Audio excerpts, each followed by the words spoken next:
de cette vidéo de 35 secondes qui m'a laissé bouche bée.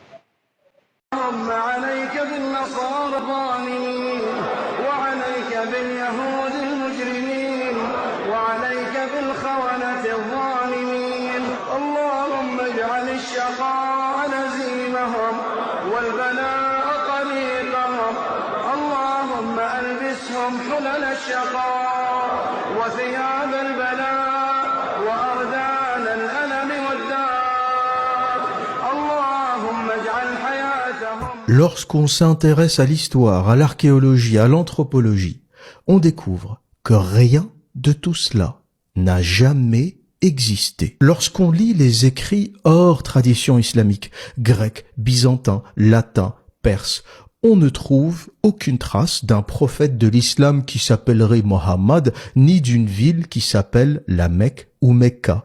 Et même pire, lorsqu'on trouve l'inscription Mohammed pour la première fois de l'histoire, on la trouve sur une pièce chrétienne, byzantine, datée de 679 de notre ère. Je remercie au passage Odon Lafontaine qui fait un travail incroyable de vulgarisation et qui a publié un remarquable livre, Le Grand Secret de l'Islam, qui s'appuie en partie sur la thèse du père Édouard-Marie Gallet, le Messie et son prophète.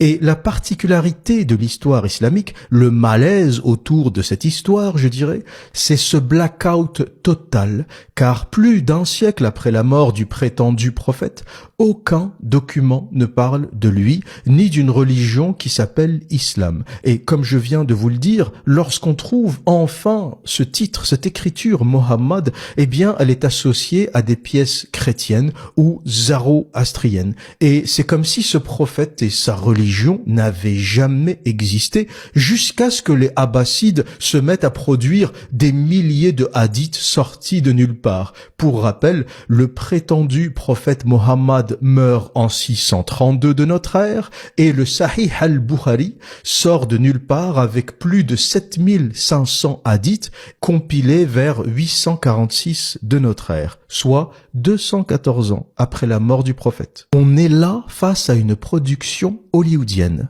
On n'a rien, zéro, walou, zilch, nada, puis miraculeusement, plus de 200 ans après la mort du supposé prophète Mohammed, on a les studios Universal Bukhari qui nous pond 7500 hadiths qui racontent les moindres détails de sa vie, même la façon dont il s'essuyait le cul avec un nombre impair de pierres, pour citer le hadith Muslim 1300, livre 15, hadith 347, où le prophète nous explique que quand tu t'essuies le cul, il faut le faire avec un nombre impair de pierres, 3, 5, 7. Il faut dire que Mohammed, en supposant qu'il eût existé, était un vrai fétichiste des nombres. Les circambulations autour de la Kaaba, 7, les allers-retours entre Safa et Marwa, 7, le nombre de pierres avec lesquelles il faut essuyer le cul, 3, 5, 7, c'est un malade des chiffres impairs surtout. Beaucoup ont dit d'ailleurs que les personnes qui ont écrit ce culte ont certainement des troubles obsessionnels compulsifs.